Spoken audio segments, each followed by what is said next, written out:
मैले ओली के भन्नुहुन्छ अब नभए पनि देश चल्छ एमसीसी होइन त्यो त ओली नभए यो देश चल्दैन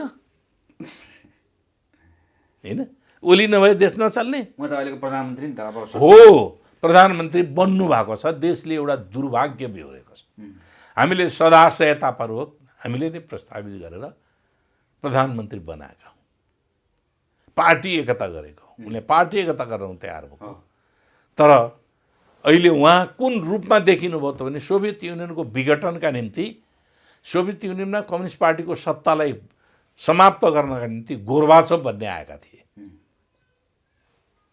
गोर्बाचोभ अहिले लगभग उनी 92 वर्ष कति वर्ष भएका छन् उनलाई उनी सत्ताबाट बाहिर गएको 5 वर्ष पछाडि एउटा पत्रिकाले चाहिँ नि सोधेको रहेछ तपाईँलाई सोभियत युनियनमा रुसमा कम्युनिस्ट सत्ता चाहिँ नि विघटन भएकोमा चिन्ता छ कि छैन भनेर भन्दाखेरि म चिन्ता छैन म एकदमै प्रसन्न छु किनभने मेरो त्यो आगमन प्रायोजितै थियो योजनाबद्ध थियो र रुसमा कम्युनिस्ट रिजाइम भन्ने शब्द प्रयोग कम्युनिस्ट शासन व्यवस्थालाई खत्तम गर्नको निम्ति आएको हो मेरो श्रीमतीले पनि त्यही भनेको छैन श्रीमतीलाई पनि जोडेको छु योजनाबद्ध आएको तर मलाई दुःख के मात्रै हो भने रुस ठुलो थियो अहिले टुक्रा टुक्रा भएको छ त्यसमा चाहिँ मलाई दुःख छ यति हो नेपाली संस्करण हुन् केपी ओली गोर्बाचोभको नेपाली संस्करण वास्तविकता हो तपाईँ हामी नाङ्गो आँखाले हेर्नु पर्यो नि त आँखामा पर्दा लाएर हेर्ने होइन के भयो त ल भन्नुहोस् न त काम विकास त्यही त जनताको जीवन स्तरमा परिवर्तन हो कि धरारा ठड्डिएर तपाईँको अर्थवन तपाईँको चाहिँ आर्थिक स्थिति बलियो हुन्छ तपाईँको मौलिक अधिकार चाहिँ बलियो हुन्छ धरारा ठडिएर ठडाउनु पर्छ राष्ट्रिय गौरवको चाहिँ इतिहास हो त्यसलाई पनि ठडाउनु पर्छ पर्दैन भने होइन झापामा 14-15 अरबको कति अरबको त्यो चाहिँ नि टावर किन बनाउनु परेछ त्यसले गरिबी निवारण गर्छ राष्ट्रिय सार्वभौमतामा सीमा मिचिएको छ त्यो सीमा मिचिएको बारेमा नियन्त्रण गर्नुपर्छ पर्दैन यी कोभिड-19ले थला परेर मान्छे पटापट मर्न थाल्छ त्यसलाई नियन्त्रण गर्ने विधि के खोप खैकिन विश्वमा हेर्दाखेरि हामी त सुरक्षित छौँ भन्नुहुन्छ खालि हैन उहाँको हो हाछिउले देश स्वस्थ हुने हो कोभिडलाई चाहिँ हाछिउ गरेर फालेर अनि देश स्वस्थ हुने हो अम्बाको पात चपाएर मात्रै देश स्वस्थ हुने हो च्यालेन्ज गरे त डाक्टरहरूले वैज्ञानिक प्रुफ काहीँ पनि छैन होला विधिमा विभिन्न किसिमले आयुर्वेदिक क्षेत्रहरूमा विभिन्न जडीबुटीहरू प्रयोग गरेर त्यसको आजको युगमा त वैज्ञानिक परीक्षण हुनुपर्छ मै पनि भन्छु मैले पनि बेसार पानी खान्छु मैले पनि चाहिँ के गुर्जो पानी खान्छु त्यसले मलाई इम्युनिटी पावर बढाइदिन सक्छ होला मलाई पनि थाहा छ कतिपय जडीबुटीका औषधिहरूले चाहिँ नि राम्रो गरेको छ राम्रो हुन्छ भन्ने कुरा पनि थाहा छ तर त्यसको आजको युगमा त त्यसले पुष्टि गर्नुपर्छ वैज्ञानिक पुष्टि गर्नुपर्छ तथ्यका हाम्रो साइन्टिफिक पुष्टि गरेर जानुपर्ने हुन्छ अनि कहाँ कोरोना मरिरहेको छ उयो झाइ ढ्याक्रो ठोक्ने जस्तो यी बिरामीबाट लडिरहेको छ के भएको छ रुखबाट खस्या छ ढ्याङ्ग्रो ठोकेर अनि चाहिँ नि राकसले गर्दाखेरि रुखबाट खसाएको भनेर राकस लग्ने गर्छ क्या रोल्पातिर हो त्यस कारणले यो थुप्रै यस्ता चिजहरू छन् जुन कुरा तपाईँलाई अब अर्को अहिले एमसिए भन्ने बनाएको छ त्यो कार्यान्वयन गर्नको निम्ति एमसिए नेपाल सरकारको गठन आदेशबाट बनाएको त्यति हो नेपाल सरकारको काम त्यसलाई फेर मान्छे थप्न कर्मचारी राख्न केही पनि पाउँदैन त्यो एमसिएले रिपोर्टिङ कसलाई गर्छ नेपाल सरकारलाई गर्दैन एमसिसीलाई गर्छ मिलेनियम च्यालेन्ज कर्पोरेसनलाई गर्छ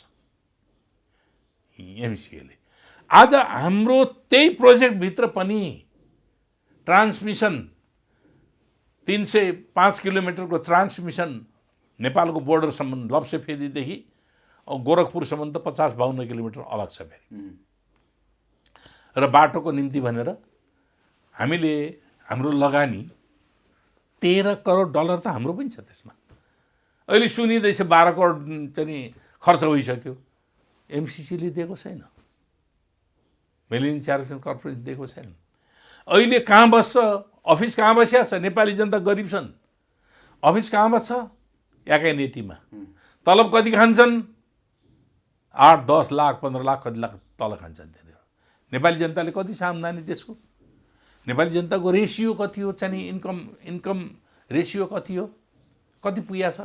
$700-800 पुगिरहेको छ। त्यो पनि सरदर आम्दानीको निम्ति। अब कोही त यहाँ भात खाएर छुट्न युरोप पुग्ने पनि छन् नेपालमै, त्यो समृद्धि हासिल गरेका पनि छन्। तर हामीले त हेर्नु पऱ्यो सिङ्गो नेपाली जनता के छ भनेर हेर्नु पऱ्यो। अब अर्को प्रोजेक्ट सेलेक्सन कसरी भयो? लप्सेफेदीदेखि रातमाटे, रातमाटेदेखि तनहुँ, तनहुँबाट के अरे नुवाकोट डाँडा, पाल्पाको नुवाकोट डाँडा, त्यहाँबाट बुटवल, बुटवलबाट बोर्डरबाट गोरखपुर। हाम्रो नेसनल ग्रिडलाई किन अपग्रेड नगरेको त? यहाँबाट त सजिलोसँग हेटौँडा पुगेर नेसनल ग्रिडलाई पठाइदियो, त्यहाँबाट पठाइदियो भने भइहाल्थ्यो। किन अलग 400 किलोभोल्टको नेसनल ग्रिड? अहिले विद्युत प्राधिकरण आफैले नेसनल ग्रिड डेभलप गर्ने प्रोग्राम अन्तर्गत भइरहेको छ त काम त। हामीलाई हतार भएको छ अरे, ल इन्डियासँग सप्लाई गर्न हतार भएको छ भने मुजफ्फरपुर ढल्केबाट 400 केबीको त ग्रिड त बनिसक्यो त। इन्डियासँगै व्यापार गर्ने हो भने 400 केबीको त बनिसक्यो। अब गण्डकी करिडोरका विद्युत इभ्याकुएसन भन्छ कि इलेक्ट्रिसिटी इभ्याकुएसन, त्यहाँबाट उत्पादित बिजुलीलाई बाहिर पठाउने हो भने कहिले कति सम्बन्धमा ती चाहिँ विद्युतहरू आइपुग्ने हुन्, कति छ त्यसको पोटेन्सियालिटी, कति हजार मेगावाट छ, तिनीहरूको क्यारेक्टर के छ, रिजर्भायर हुन् कि आरओआर हुन् कि पी रिजर्भायर पी आरओआर हुन् कि के हुन्, त्यसको कुराहरूको चाहिँ आधार नभइकन अहिले लप्सेफेदी बिचबाट लप्सेफेदीबाट नुवाकोटबाट चाहिँ यसको पछाडिको आधार के हो, यसको लजिक के हो? हामीलाई इन्डियासँग व्यापार गर्न ढिलो भयो भन्ने हो भने अहिले नै बनिसकेको छ, त्यसबाट व्यापार गर्दै गरे भइहाल्छ। अहिले पनि गरिरहेका छौँ। हाम्रो स्पिल आउट भएको बिजुली जान्छ, हामीलाई चाहिएको बेलामा हामीले बिजुली किन्ने गरेकै छौँ, विभिन्न ठाउँबाट लिने गरेकै छौँ हैन। अब अर्को ट्रान्समिसन लाइनको खर्च, हाम्रो इस्ट वेस्ट हाइवेको ट्रान्समिसन लाइनको खर्च मुस्किलले 5-6 करोड रुपियाँ छ पर किलोमिटर। अब यसको कति पर्न जान्छ? लगभग 18-20 करोड पर्न जान्छ। त्यत्रो पैसा कहाँ हो, के को लागि हो?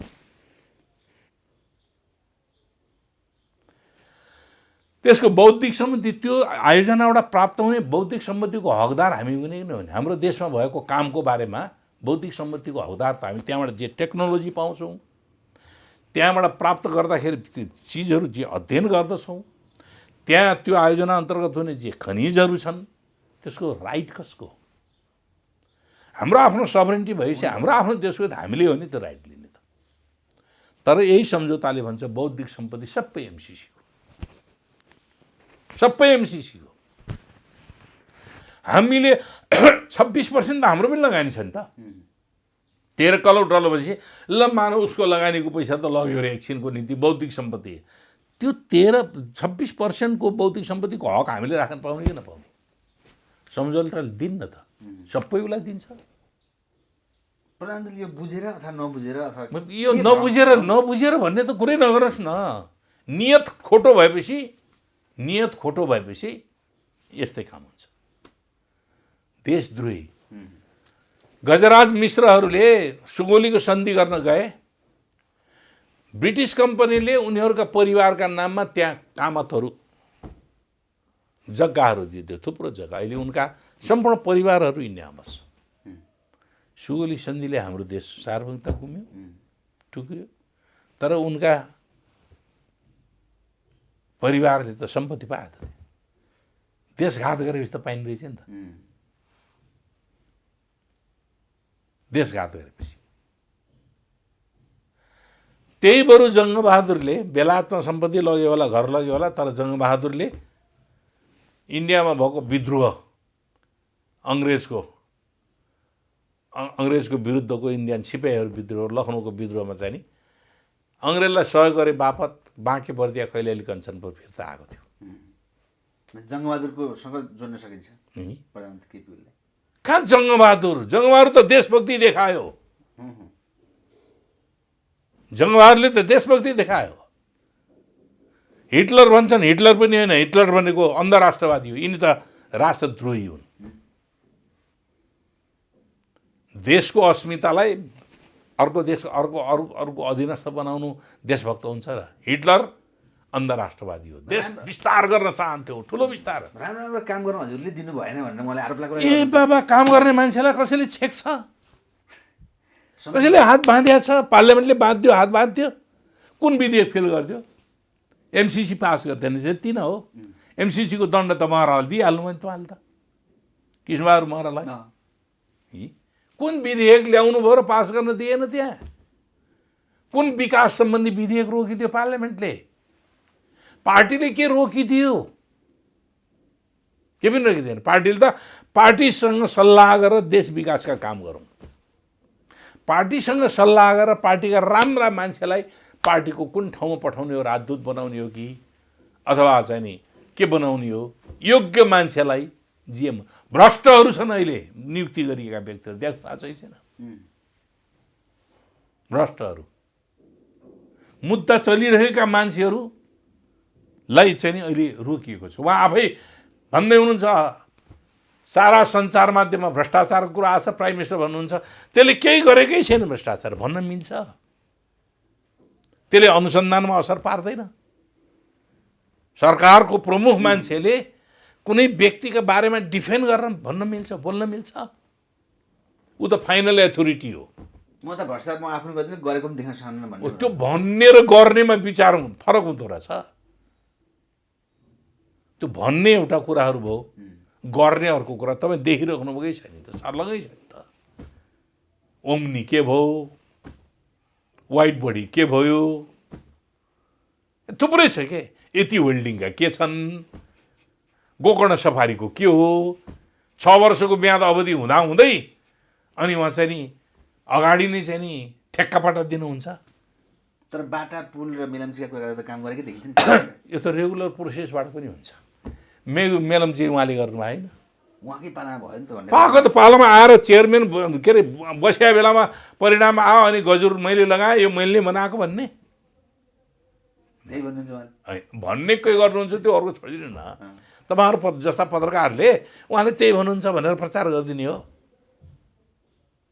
जनताले त्यही छाप पारिएको छ नि। जनताले छाप परेको छैन। जनता यति आक्रोशित छ, यति पीडित छ। मैले गरेँ अनि कुनै प्रोजेक्टको डिटेल रिपोर्ट पनि बनाएको छैन, डिपिआर केही बनाएको छैन, प्रोजेक्ट कहाँ हो केही थाहा छैन। बालुवाटारमा बसेर स्विच थिचेर चाहिँ नि के अरे 753 गाउँपालिकाका चाहिँ नि विकास निर्माणका आयोजना उद्घाटन गर्ने, शिलान्यास गर्ने। कोही बुद्धिमान व्यक्तिहरू भन्छन् कम्तीमा पनि यो प्रधानमन्त्रीले सपना त देख्यो त भन्छन्। सपना त धेरै देखिन्छ, सपना त धेरैले देख्छन्। मेलम्चीको सपना कृष्णप्रसाद भट्टराईले देखाएको थियो भन्ने आयो। हामी पार्लियामेन्टमा थियौँ, मेलम्चीको पानी ल्याएर वाल छाल पारिदिन्छु, सडक पखालिदिन्छु भन्नुभएको थियो। त्यति बेलै भन्नुभएको 2048 साल हुन्छ के अरे 48 साल होइन, उहाँ प्राइम मिनिस्टर भएको बेलामा। सकेसम्म अनि बलबहादुर राई हुनुहुन्थ्यो, सकेसम्म मेलम्चीको ल्याउँछु, भएन भने हिमाल पगालेर लिएर आयो भने म काठमाडौँवासीलाई पानी खुवाउँछु भन्नुहुन्थ्यो उहाँले। सपना त सबैका हुन्छ नि होइन, सपना देख्ने भन्ने कुरो मात्रै होइन, त्यो भिजिबिलिटी एप्लिकेबल छ कि छैन। खै त जहाज कहाँ गयो? नारायणी नदीमा एउटा स्टिमर बनेको छ, त्यही हो जहाज। अनि उहाँले गरेका सम्झौताहरू, चीनसँग गरेका सम्झौता कार्यान्वयन किन नगरे? उहाँले बिआरआईमा सही गर्नुभएको छ, चीनसँग ट्रेड एन्ड ट्रान्जिट विभिन्न खालका विकास निर्माणका लगानी सम्बन्धी सम्झौता, त्यो चाहिँ कार्यान्वयन गर्नु नपर्ने। त्यो अमेरिकाको हाम्रो हितको विरुद्ध मैले अघि भने नि फेरिस्त, त्यो त असङ्ख्य फेरिस्तहरू छन्, अनि त्यो चाहिँ कार्यान्वयन गर्नुपर्ने। अहिले किन गर्नुपर्ने हो? हाम्रो भूमि स्ट्राटेजिकली महत्त्वपूर्ण छ, सामरिक दृष्टिकोणले नेपाल एकदम एसियाको सेन्टरमा छ। रणनीतिक योजना बनाउनलाई यस, वास्तविक छ। त्यो पनि के हो भने हामीले हाम्रो भूमिलाई अरूको कसैको विरुद्धमा प्रयोग गर्न दिने कि नहीं, त्यो दिँदाखेरि हाम्रो भूमिको सार्वभौमिकता रहन्छ हो, त्यो हाम्रो सार्वभौमिकता रहन्न। अब एमसिसीसँगै विभिन्न प्रकारका एग्रिमेन्टहरू त्यसको पछाडि आइरहेका छन्। स्टेट पार्टनरसिप एग्रिमेन्ट माग्नुहोस् न, तपाईँ पत्रकार हो, स्टेट पार्टनरसिप एग्रिमेन्ट गरेको खै हामीले माग्यो हामीलाई पाएन हाम्रो कार्यदलले भन्यो कार्यदलले माग्यो कार्यालयले दिएन के भन्यो कहिले परराष्ट्र मन्त्रालयले रक्षा भन्ने रक्षालाई थाहा छैन भन्ने नि स्टेट पार्टनरसिपहरू त्यो कहाँ छ त भन्दाखेरि त्यही उसमा छ के अरे पेन्टागनको रिपोर्टमा छ स्टेट पार्टनरसिप एग्रिमेन्टको बारेमा भएको अमेरिकन सेनाका प्रतिनिधिहरू नेपाली सेनाका बिचमा चाहिँ पटक पटक भएका संवादका घटनाक्रमहरूको त्यहाँ उल्लेख गरिएको छ खोइ त सोफा एग्रिमेन्टहरू हुने गरेका छन् विभिन्न मुलुकहरूमा यसको पछाडि सोफा एग्रिमेन्ट हुन्छ सोफा एग्रिमेन्टमा मिलिट्री अमेरिकन मिलिट्रीहरू त्यहाँको लोकल मिलिट्रीको बिचको एउटा एलायन्स भएको हुन्छ त्यसो भएपछि अन्तिममा अब प्रधानमन्त्री ओलीले राजीनामा दिनु राम्रो हो त अबको सिचुएसन ए राम्रो नराम्रो अहिले दोहोऱ्याउनु पर्दैन केपी ओली नैतिक भौतिक होइन यी कानुनी कुनै पनि कुराले एक दिन एकछिन पनि यो देशको शासन सत्ताको निम्ति उपयुक्त छैन तर उहाँ त छोड्नै जानु नचाहने भन्ने कुरा संसारका तानाशाहहरू यही भन्छन् हिटलरले ग्यास च्याम्बरमा मान्छे मारे हो किन 3 लाख कम्युनिस्टहरूलाई मान्छे सुकार्नोले मान्छे मारे हो किन सुहार्तोले मान्छे मारे हो किन सत्तामा सुकार्नु कहाँ गयो सुहार्तो कहाँ गयो होइन हिटलर कहाँ गयो मर्ने बेलामा त हिटलर कस्तो स्थितिमा थियो सोभियत सेनाहरूले पेल्दै पेल्दै लाग्यो ऊ बङ्कर मुनि बसेको थियो उसको सञ्चार सचिव गोएबल्स सूचना सचिव गोएबल्स शैली भन्छ नि झुटलाई 1000 पटक दोहोऱ्यायो भने सत्य हुन्छ भन्ने सँगै थियो उसको प्रेमिका पनि थियो हिटलरको 12 वर्षसम्म प्रेम गरेको प्रेमिका त्यहीँ बिहे गर्यो बङ्करमा बिहे गर्यो प्रेमिकालाई उसले उपहार दिएको पोटासियम साइनाइड दिएको थियो त्यही पोटासियम साइनाइड खायो मरिसकेपछि सोभियत सेनाले त्यो बङ्कर हिटलर मरिसकेपछि फेला पारेको थियो संसारका हर कोही तानाशाहको जसले त्यस्तो तानाशाह बन्ने सपना देख्छ नि त्यो राम्रो हो जनताको मन जितेको छ भने त त्यो त हरेक मान्छे जनताको मन जितेको बेलामा चाहिँ नि हरेक मान्छेको मन जितेका चाहिँ नि शासकहरू त जनताका अगाडि इतिहासका निम्ति अमर बनेर बसेका छन् नि त आज मैले केपी ओलीलाई घृणा गरेँ होइन केपी ओलीको मेरो व्यक्तिगत रूपमा भन्नुहुन्छ भने मेरो त 41 वर्ष अगाडिको साथी सँगै जेल बस्यौँ उहाँहरू जेलमा हुनुहुन्थ्यो राधाकृष्ण मैनाली र केपी ओली सेन्ट्रल जेलमा म विद्यार्थी अध्यक्ष जेल परेँ उहाँहरू सँगै गएर भान्सामा हामी कतिसम्म नहुने बेलामा एउटाको कट्टो अर्कोले अर्काको कट्टो अर्कोले धुनेसम्म पनि गरेको हामी 22 महिना चाहिँ नखुजेलमा बस्यौँ सँगै एउटै भान्सामा बस्यौँ मित्रताका हिसाबले त हो मसँग भेटघाट गर्न जाँदाखेरि घन्टौँसम्म उहाँ कुरा गर्न तयार हुनुहुन्थ्यो भयो घटना पनि तर बेठिक विधि र विचार बोकिसकेपछि मैले समर्थन गर्न सक्दिनँ कुनै हालतमा मतलब कुनै पनि हालतमा त्यो समर्थन गर्न सक्ने स्थिति हुँदै हुँदैन त्यस कारणले मैले एमसिसीका सम्बन्धमा भन्नुहुन्छ भने मलाई लाग्छ सिङ्गो देशले राष्ट्रिय सार्वभौमिकता जोगाउनका निम्ति एमसिसीको विरुद्धमा अभियान चाल्नेछ एमसिसी एग्रिमेन्टको विरुद्धमा एमसिसी होइन कि एमसिसीको एग्रिमेन्ट नेपाल र एमसिसी बिच भएको एग्रिमेन्टको विरुद्धमा यसलाई चाहिँ नि असफल गराउन प्रयत्न गर्नेछ त्यति धनराशि त्यो प्रविधि हामीले हाम्रै मुलुकभित्र पनि प्राप्त गर्न सक्दछौँ भने करप्सन कन्ट्रोल गर्ने बित्तिकै धेरै कुराहरू आउन सक्दछ धेरै व्यवस्थापन हुन सक्दछ कथम कदाचित पार्लियामेन्टले पास गर्यो भने पास गर्नेहरू देशद्रोही ठहरिनेछन् जोसुकै होस् अब म यो संशोधन गरेर पास गर्नुपर्छ भन्ने एउटा भनाइ पनि आएको छ म यो संशोधन गरेर पास गर्नुपर्छ भन्ने पक्षमा पनि छैन जब यसको उत्पत्ति नै विषालु छ भने अनि के संशोधन गर्नुहुन्छ यो अन्तर्राष्ट्रिय कानुन अन्तर्गतको सम्झौता बनाएको छ हामीले संशोधन गरेर संशोधन हुँदैन दुईटा देशका सम्झौताकारी पक्षहरू फेरि संशोधन गरेर यो सम्झौतालाई खारेज गर्ने वा यो सम्झौताका यी धाराहरू हटाइयो भन्ने हुनुपर्छ त्यो धारा हटाएर पनि यो परिमार्जित हुँदैन यो हाम्रो राष्ट्रिय हित अनुकूल हुँदैन किनभने अमेरिकन ग्लोबल स्ट्रेटेजी हो भूमण्डलीय रणनीति मा आफूलाई सफल बनाउन आफ्नो सुरक्षालाई मध्यनजर गरेर बनेको यो चाहिँ नि हो। त्यस कारणले इन्डो पेसिफिक रिपोर्टले के भन्छ, यो एमसिसी भनेको इन्डो पेसिफिकले नै गाइड गर्ने त्यस मातहतकै हो र अमेरिकी अधिकारीहरूले पटक पटक बोलेका छन्। अमेरिकाको सुरक्षा रणनीतिलाई आधारित बनेको इन्डो पेसिफिक त्यसैको मातहतबाट एमसिसी सञ्चालन हुन्छ भनेर उनीहरूले बोलेका छन्। अनि हाम्रो सुरक्षाको हितको कुरो गर्ने कि 8000 माइल टाढा भएको अमेरिकाको सुरक्षाको निम्ति हामीले चिन्ता गरिदिने हो। ओके, हस्, धन्यवाद। ल, धन्यवाद। गर्ने भनेर गरेको हो कि थाहा छैन मलाई चाहिँ। यी हवाई जहाज चाहिँ नि अवतरण गर्ने भनेको कि थाहा छैन। यो अब यो त भयो, यो अब जाउँ यसलाई, यो सम्झौता कसरी भयो। पहिलो कुरो, यो सम्झौता प्रोटोकलै मिलेन। कुनै पनि मिल्दैन। प्रोटोकल कहाँ मिल्यो त? हाम्रो तर्फबाट मन्त्री गएको छ, उता तर्फबाट जोनाथन जी नास भन्ने त्यो एमसिसीको त्यो पनि एक्टिङ डाइरेक्टर भनेको उपसचिव सरको व्यक्ति, कहाँ प्रोटोकल? अनि हेपिएको भयो कि भएन नेपाल? एउटा कर्मचारी र मन्त्रीको लेभलमा कर्मचारी, नेपालकै पनि कर्मचारीको सम्झौता हुन सक्दथ्यो थियो कर्मचारीको बिचमा। मन्त्री गएर एउटा कर्मचारीसँग गएर एग्रिमेन्ट गरिरहेको छ। यो यसको दोस्रो, यो अर्को महत्त्वपूर्ण पक्ष नि यो अनुदान दिने हो। अमेरिकाले नेपाललाई अनुदान दिने कुरा जस्ट अन्डरस्ट्यान्डिङ हो। सामान्य अन्डरस्ट्यान्डिङ पेपर भएपछि पुग्छ। हामीले यी क्षेत्रमा लगानी गर्नका निम्ति अनुमान दिन्छौँ।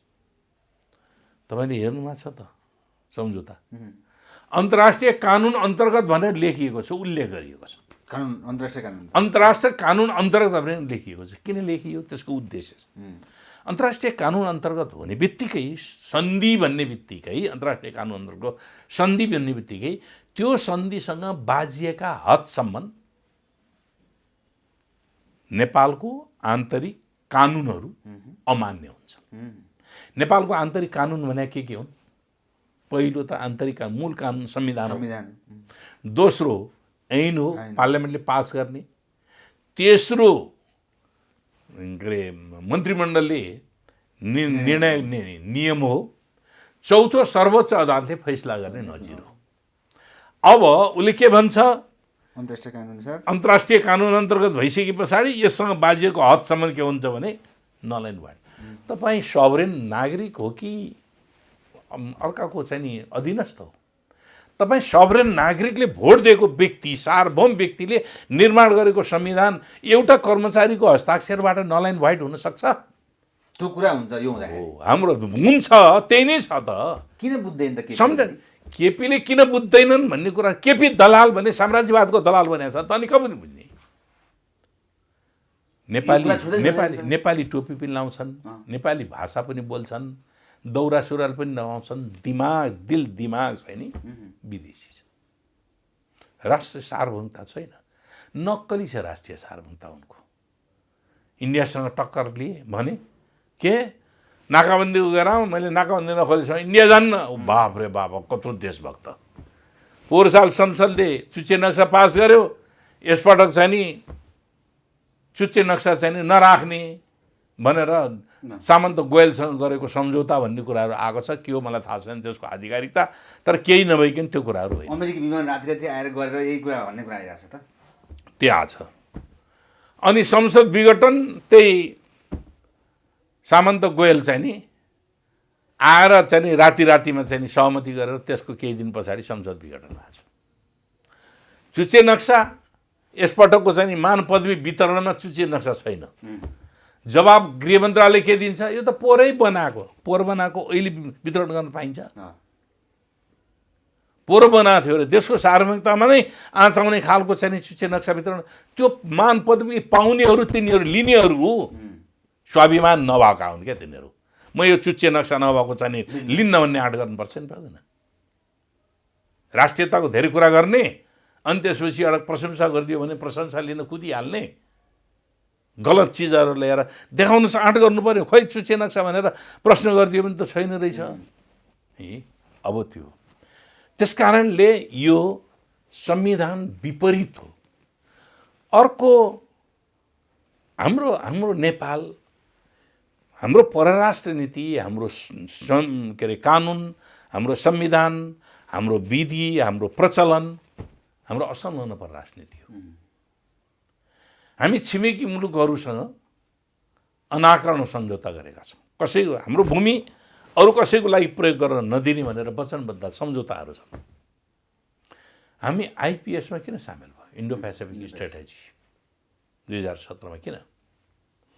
आइपिएस के को लागि बनेको? आइपिएसको उद्देश्य त हेर्नुमा छ।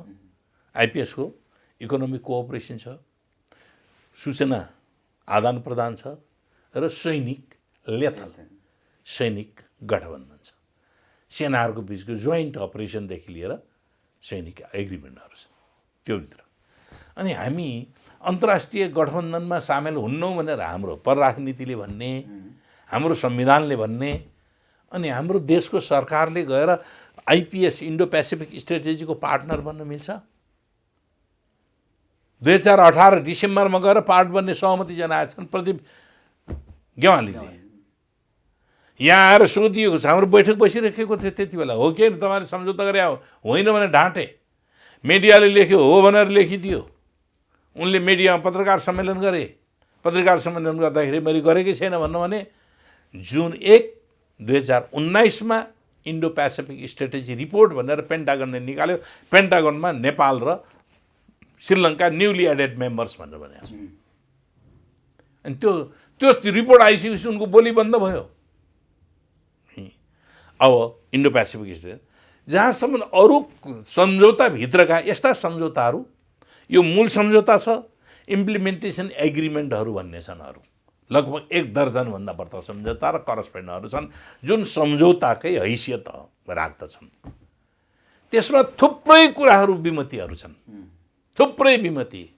कर प्रणाली, हामीले प्रोजेक्ट सञ्चालन गर्ने ठाउँमा हाम्रो देशको कानुन लाग्दैन, अमेरिकन कानुन लाग्छ। प्रोजेक्टमा काम गर्न आउने कामदारहरूलाई बाहिरबाट आयो भने उसले प्रोजेक्टले ल्यायो, मगायो, कुनै मान्छे ल्यायो एक्सपोर्टमा अथवा के को निम्ति ल्यायो, नेपाल सरकारले भिसा दिनु अनिवार्य छ। सोध्न पाइँदैन कुन देशको भनेर, कुन नागरिक हो भनेर पाइँदैन। त्यसलाई मात्रै दिने होइन, त्यसको परिवार समेतलाई भिसा दिनुपर्छ। त्यो पनि उसमा उल्लेख छ। त्यसको समग्र परिवार जसको छ डिपेन्डेन्ट परिवारलाई पनि भिसा दिनुपर्ने व्यवस्था छ। त्यो भिसा मल्टिपल भिसा हुन्छ, सरकारले चोइस गर्न पाउँदैन। 5 वर्षको निम्ति दिनै पर्ने हुन्छ। यस्ता प्रावधानहरू सम्झौतामा छन्। त्यो प्रोजेक्टमा काम गर्ने कर्मचारीहरूले कर तिर्नु पर्दैन। हामी ट्याक्सको थिलो परिरहेका छौँ। यी पेट्रोलियम पदार्थमा 27 के अरे लगभग झन्डै 200% चाहिँ हामीले कर तिर्दाखेरि हामीलाई कति पैसा तिर्नुपर्छ? अब सुन्नुहोस्, अब यी यस्ता प्रावधानहरू जुन छन् त्यो प्रावधानहरूको फेरिस्त नै छ। एमसिसी आइसकेपछि 5 वर्षको नीति भनेको छ। त्यही सम्झौताका धाराहरूले भन्छ 5 वर्ष मात्र होइन, अनन्तकाल रहन सक्ने सम्झौताको धाराहरूले भन्छ। उसले एकातिर भन्छ 5 वर्षमा जति काम हुन्छ त्यति काम छोडेर हिँड्छ भन्छ। तर त्यहाँ त्यस्तो देखिँदैन। अब थुप्रै यस्ता प्रावधान छन् राष्ट्रिय हितका विपरीत छन्। तर प्रधानमन्त्री ओली भन्नुहुन्छ उहाँहरूको आपसी लडाइँमा, पार्टीको भित्रको लडाइँमा हामीले के गर्ने हो? यो मेरो प्रश्न हो। यो अहिलेको परिस्थिति त उहाँहरूको कारण नै उठेको हो। त्यसै कारण सेटल त उहाँहरूले पहिले गर्नुपर्ने हो।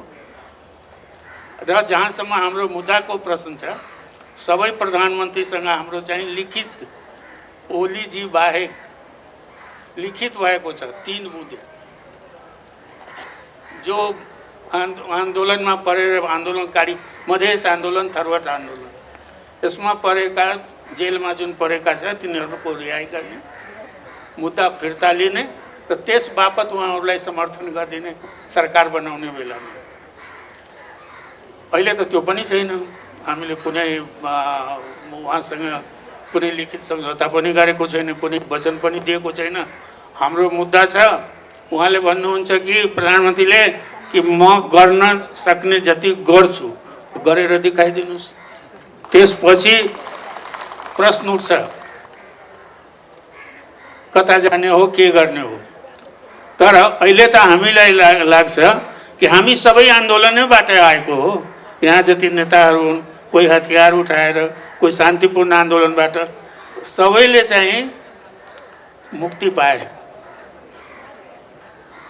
सबैले गङ्गा नुहाएर पवित्र भएछ। अपवित्रमा त हामी थारू मधेसीहरू परेका छौँ, कुनै सुनवाई छैन, के गर्ने हो? परिस्थिति यो छ।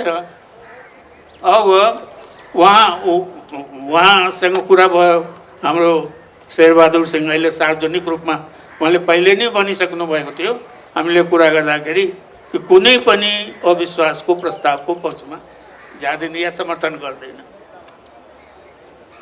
तर अहिले दुईटैले अस्वीकार गर्नुहुन्छ। तर कहीँ प्रधानमन्त्रीको बन्ने अवसर आयो भने, अफर आयो भने म विचार गर्न सक्छु। तर अहिले दुईटै म सरकार पनि बनाउन, अविश्वासको प्रस्तावको पक्षमा पनि जान्न भनिसक्नुभयो। अनि हाम्रो कारणले त कहीँ बनिरहेको छैन, कुनै बिग्रिरहेको पनि छैन।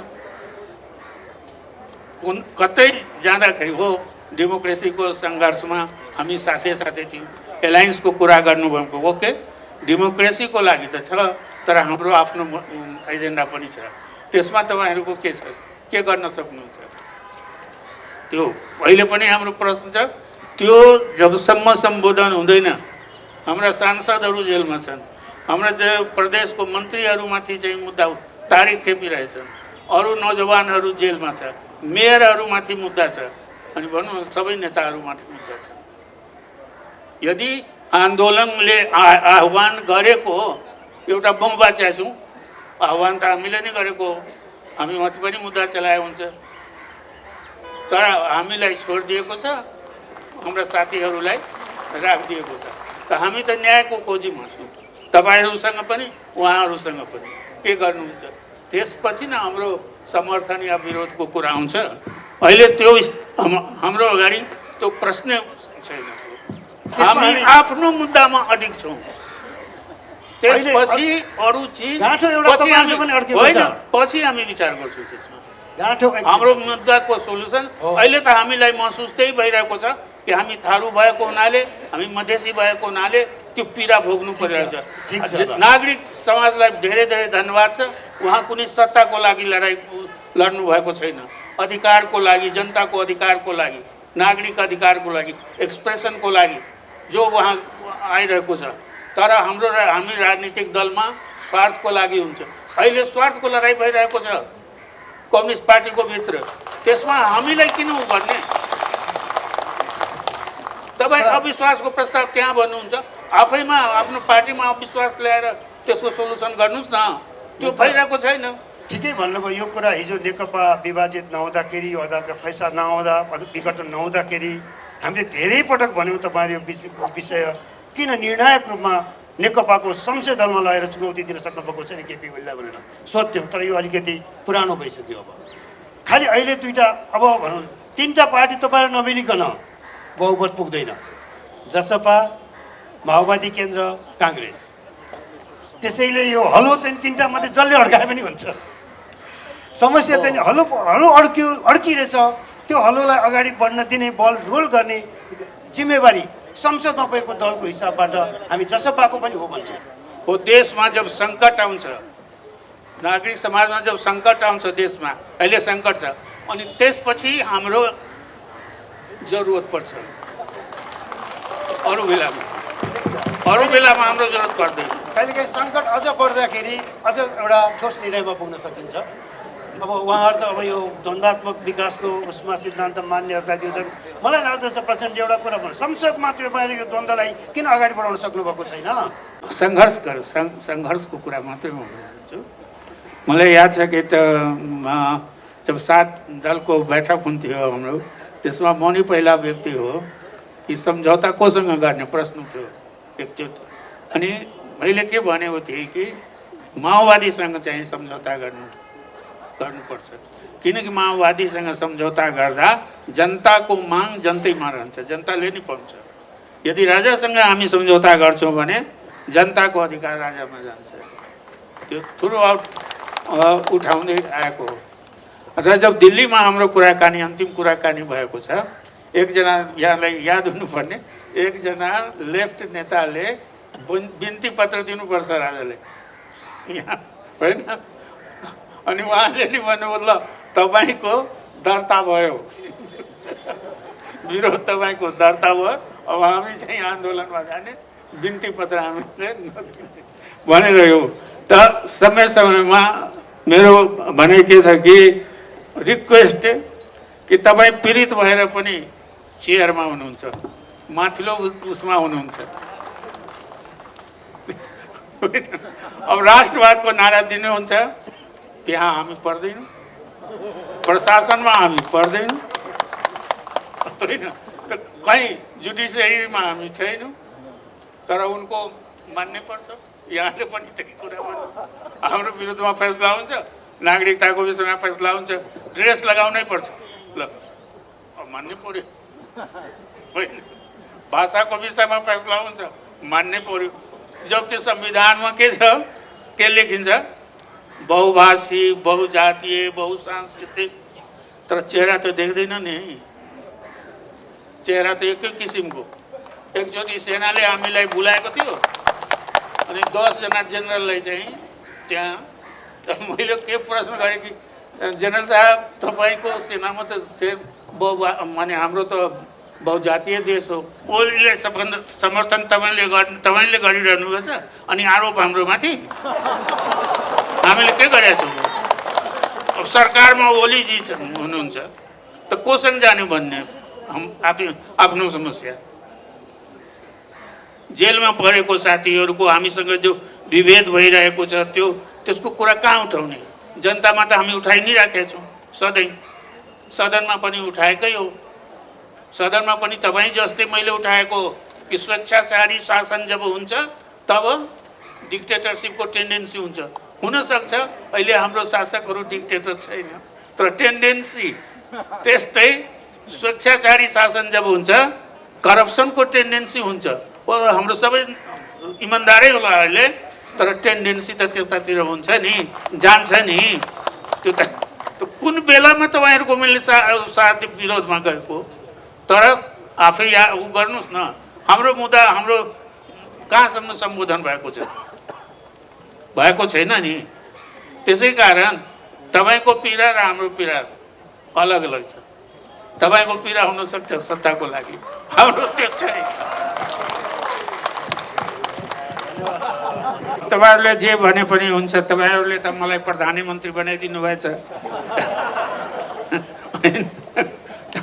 मैले कसै उहाँलाई समर्थन बार उहाँले त्यो सरकारमा आउनुहोस् उहाँले भन्नुभएछ, होइन हाम्रो जबसम्म यो हुँदैन त्यस सरकारमा हामी हाम्रो निर्णय भएको छैन सरकारमा। अस्ति जाने बेला अन्तिम समयमा जब आफ्नो जिल्लामा गइरहेको थिएँ, उहाँले भन्नु ल समर्थनको कुरा आयो, अनि होइन म तपाईँको विरोधमा छैन, त्यति हो। त म विरोधमा त उहाँहरूको पनि छैन, तर काम उहाँको हातमा। हामीहरू यहाँ जति उपस्थित छौँ निर्णय गर्ने अवस्थामा छैनौँ। विचार खालि भोटको दिनमा निर्णय हुन्छ, जनताले तपाईँहरूले पनि निर्णय गर्नुहुन्छ त्यसै दिनमा। अरू दिनमा तपाईँहरूको राम्रो विचार छ त्यो हामी मनन गर्छौँ, राजनीतिक दल या सरकारमा जो हुन्छ त्यो एक्सेप्ट गर्छ, कुन हदसम्म ग्राह्य हुन्छ त्यो हदसम्म। त्यसै कारण कतिपय कुरा जो उहाँलाई समर्थन अहिलेसम्म म गरेको छैन, सार्वजनिक रूपमा कहिले पनि उहाँले समर्थन गरेकै छैन, सपोर्ट गरेकै छैन। तर एउटा कुरा कि तपाईँ यो राख्नुहोस्, म तपाईँको विरोधमा छैन, त्यति भनेको हो। त्योभन्दा कुनै गठबन्धन भएको छैन। मैले त लिखित त्यही दिनु भन्दैन कि लिखित म गर्दैन, धेरै लिखित गरिसके पनि सबैसँग गरिसकेँ। उहाँलाई प्रचण्डजीलाई नै मैले भनेको थिएँ कि मलाई चाहिँ अब चेक होइन क्यास चाहियो उहाँलाई। मतलब अब तपाईँहरू बदलिरहनुहुन्छ, काम हुँदैन, त्यो चेकको कुनै काम हुँदैन, त्यो लिखतको कुनै काम हुँदैन। चेक भनेको त भजाउनु पर्दैन तुरत, त त्यो हुँदैन। त्यस कारण त्यही कुरा मैले उहाँलाई ओलीजीलाई पनि भने, यहाँ कुनै लिखित म गर्न अवस्थामा छैन। तपाईँ भन्नुहुन्छ कि गर्न सक्छु त गरेर देखाइदिनुहोस्, त्यति अहिलेसम्म हो। अब जहाँसम्म यहाँ वो छ डिक्टेटरसिपको विरुद्धमा त हमेसा आखिर आवाज मैले संसदमा पनि उठाएको हो नि, साथीहरूलाई थाहै छ कि स्वेच्छाचारी शासक जब स्वेच्छाचारी हुन्छ तो उसको टेन्डेन्सी, अब तपाईँहरूले डिक्टेटरसिप भन्नुहुन्छ ओलीजी त ठिक छ, स्वेच्छाचारी शासकको त्यो टेन्डेन्सी हुन्छ, उहाँले स्वेच्छाचारी भन्नुभएछ। करप्सन, तर ओलीजी आफै भन्नुहुन्छ नो करप्सन, त्यो पनि सुन्नुभयो होला होइन, उहाँले आफ्नो मन्त्रीजीहरूको। त मैले के भने कि टेन्डेन्सी हुन्छ, टेन्डेन्सी हुन्छ, उतातिर जान सक्छ, हुन्छ अहिले गएको छैन होला, किन सही कुरा त उनकै हातमा सारा चिज छ, सही कुरा त उहाँले भन्यो। हामीले भनेको कुरा हामी झुठो कुरा भन्छौँ यसको लागि कि उहाँबाट साँचो कुरा आओस् न। साँचो कुरा त उहाँ शासन प्रशासन उनको हातमा हो, त हामी कहाँबाट? तपाईँको सद्भाव छ, तपाईँ सबैको सद्भाव छ मेरो प्रति, मलाई थाहा छ। अब मोलीजीको मन्त्रीहरू पनि गएछ, त्यो पनि एउटा सद्भाव हो, तर हाम्रो जेलमा परेको साथीले राहतको रूपमा के पायो त? त्यही बोली बाहेकहरू त केही छैन। त्यसै कारण हामी त वास्तविकता, रियलिटीमा वास्तविक कुरा चाहन्छु कि सबै आन्दोलन गरेर नै आए। ओलीजी घन्टो भाषण गर्नुहुन्छ मसँग, 14 वर्षको कथा मलाई सुनाउनुहुन्छ, कसरी उहाँ 14 वर्ष। त म त्यही भन्छु कि त्यही तपाईँ पनि जेलैमा बसेर यहाँ पुग्नु भएको छ। अब हाम्रै साथीहरू किन डेमोक्रेसी त को सङ्घर्ष गरे बेटर लाइफको लागि, त जेल के बेटर लाइफ हो? जेलमा बस्नु अगर बेटर लाइफको त जाउँ हामी सबै, तब त हामी सबै जेलमा जानु पर्यो। त्यति हो। त्यसै यस मामलामा चाहिँ कि कुनै डिक्टेटरको आखिर राजाको विरुद्धमा त खुलेआम आवाज लगाएकै हो नि, स्टेजैबाट बोलेको। यो त वास्तविकता हो, कानुनले नै देखाउँछ। जस्तै 33% भनौँ न आरक्षण छ, त्यो आरक्षण आफैले देखाइरहेको छ नि इक्वल छैन होइन। जनसङ्ख्या अनुसार चाहिँ समावेशी हुनुपर्ने हाम्रो ऊ नै छ, हाम्रो आन्दोलनको जुन ऊ थियो, त्यो त अहिले भएको छैन होइन। नागरिकता कानुनमा पनि विभेद देखिन्छ महिला र पुरुषमा। त कतिपय कानुनहरू आन्दोलन आइडेन्टिटी र आइडेन्टिटीको छ, किनकि आइडेन्टिटीको आधारमा विभेद हुँदै आएको छ, त्यसको अन्त हुनुपर्छ। आन्दोलनको एजेन्डा थियो त्यस तरह होइन। कतिपय काम भएको छ, अगाडि बढ्ने प्रयास छ, तर अहिले पनि इक्वालिटी छैन समाजमा, किनकि जो सामाजिक दृष्टिकोणले हो, आर्थिक दृष्टिकोणले हो पछाडि छ। त उसलाई जबसम्म पुस गर्दैन, ठाउँमा पुर्याउँदैन, आफ्नै बलमा पुग्ने त्यहाँ अवस्था। कानुनले केही अवरोध छ, कहीँ कानुनले नै अवरोध गरेको छ, अरू ठाउँमा चाहिँ समाजको जो ट्रेडिसनल भ्यालु छ त्यस भ्यालुजबाट पनि समाज बाँधिएको छ, त्यसलाई पनि तोड्नुपर्छ। त त्यो स्थिति छ, त्यसै कारण उहाँको भनाइ सही नै हो।